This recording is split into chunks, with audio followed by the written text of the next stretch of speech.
आज का हमारा टॉपिक है प्रॉफिट एंड लॉस एप्रोप्रिएशन। तो students, profit and loss appropriation केवल पार्टनरशिप फर्म ही बनाती हैं, क्योंकि इनके पास क्या है, इस पार्टनरशिप फर्म में पार्टनर्स होते हैं, 2, 3, 4 पार्टनर होते हैं। जो उनका प्रॉफिट होता है, यानी कि जो प्रॉफिट होता है फर्म का, तो उसको पार्टनर्स में डिस्ट्रीब्यूट करने के लिए कुछ रेशियो दे रखा होता है। जैसे मान लो अगर कंपनी में ए, बी और सी 3 पार्टनर हैं, तो अब इनका रेशियो, प्रॉफिट डिस्ट्रीब्यूशन का जो रेशियो होगा वो भी दे रखा होगा। मान लो 2, 2 और 1, तो प्रॉफिट जो होगा वो इस रेशियो में डिस्ट्रीब्यूट कर दिया जाएगा। तो केवल पार्टनर्स का प्रॉफिट डिस्ट्रीब्यूट करने के लिए ही profit and loss appropriation account बनाया जाता है। ये जो प्रॉफिट एंड हम कंपनी लास्ट में फाइनेंशियल स्टेटमेंट तैयार करती है, जिसमें trading profit and loss balance sheet बनाती है।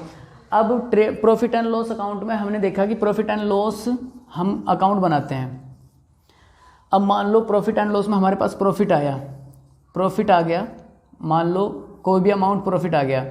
उसके बाद ये तब आता है जब हम सारी पेमेंट, थर्ड पार्टी पेमेंट और जितने भी खर्चे होते हैं सबकी पेमेंट कर देते हैं, सबको पे कर देते हैं। उसके बाद जो प्रॉफिट बचता है वो कंपनी का जो सोल प्रोप्राइटर है तो उसके मालिक का है, पार्टनरशिप है तो पार्टनर्स का है। अब अगर सोल प्रोप्राइटर है तो ये प्रॉफिट एक ही व्यक्ति का है, एक आदमी का है, तो वो अपना प्रॉफिट ले जाएगा। इसके बाद आगे कुछ अकाउंट नहीं बनाना पड़ता। लेकिन पार्टनरशिप में पार्टनर्स को ये प्रॉफिट डिस्ट्रीब्यूट करना पड़ता है, और पार्टनर्स को डिस्ट्रीब्यूट करने के लिए ही पार्टनरशिप में profit and loss appropriation account बनाया जाता है। इस अकाउंट में केवल वो पैसा आता है जो पार्टनर्स को डिस्ट्रीब्यूट किया जाता है प्रॉफिट का। यानी कि अब मान लो कोई पार्टनर है, सैलरी बेसिस पे काम कर रहा हो, उसको सैलरी देनी है तो पार्टनर से रिलेटेड होनी चाहिए सैलरी, वो इसमें आएगी। मैनेजर से या थर्ड पार्टी पेमेंट हो या एम्प्लॉय से रिलेटेड सैलरी है, वो इसमें नहीं आएगी, पार्टनर से रिलेटेड। कमीशन है, कोई पार्टनर कमीशन पे काम कर रहा हो। इंटरेस्ट ऑन कैपिटल, मान लो किसी पार्टनर ने कैपिटल लगा रखी है बिजनेस में, अब उस पर वो इंटरेस्ट भी लेगा, तो कंपनी क्या है कि उसे इंटरेस्ट देगी, जितना कैपिटल उसने लगाया उस पर इंटरेस्ट मिलेगा उसे। उसके बाद रिजर्व, अगर मान लो प्रॉफिट, फॉर एग्जांपल प्रॉफिट हुआ हमें 10,000 रुपीज़, तो पार्टनर्स क्या डिसाइड करते हैं कि 8,000 को तो डिस्ट्रीब्यूट कर लेते हैं अपने रेशियो में। उसके बाद 2,000 को रिजर्व में डाल देते हैं, रिजर्व में, क्योंकि फ्यूचर में हो सकता है पैसों की ज़रूरत हो और उस टाइम ये रिजर्व का जो पैसा है वो काम आ जाए, इसलिए रिजर्व में भी कुछ पैसा, और जो बाकी प्रॉफिट बच जाता है उसे पार्टनर्स कैपिटल अकाउंट में ट्रांसफ़र कर दिया जाता है या करंट अकाउंट में।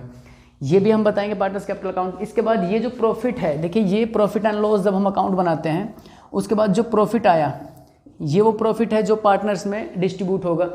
अब एक पार्टनर होता है या एक आदमी इस बिजनेस को चला रहा होता है तो ये ले जाता उसे, उसके पास चला। लेकिन अब यहाँ पार्टनर्स हैं तो क्या करेंगे, इस प्रॉफिट को सबसे पहले इस अकाउंट में लाएंगे। अब एक बार ये डेबिट में है तो दूसरी बार ये क्रेडिट में चला जाएगा, तो इसको इस क्रेडिट साइड में लिख देंगे। और उसके बाद ड्राइंग, अगर किसी पार्टनर ने अपने पर्सनल यूज़ के लिए कुछ पैसा निकाल रखा है तो वो ड्राइंग में आता है, उसे हम क्या करेंगे, ड्राइंग में लिख देंगे। अब मान लो पार्टनर्स ए, बी, सी कोई भी हो सकता है, एनीवन, ये 3 पार्टनर 4 पार्टनर हो सकते हैं। तो ये प्रॉफिट एंड लॉस एप्रोप्रिएशन जो बनाया जाता है केवल पार्टनर्स को प्रॉफिट डिस्ट्रीब्यूट करने के लिए ही बनाया जाता है, और इसमें कुछ नहीं आता। पार्टनर से रिलेटेड जो मदें होती हैं, ट्रांजैक्शन जो होते हैं, वो इसमें आते हैं केवल। यानी कि प्रॉफिट है या सैलरी है, कमीशन है, या इंटरेस्ट ऑन कैपिटल है, इंटरेस्ट ऑन ड्राइंग है, या रिजर्व है। तो इसके अलावा इस अकाउंट में कुछ नहीं आता। अब इसको अच्छे से समझेंगे जब क्वेश्चन करेंगे हम तो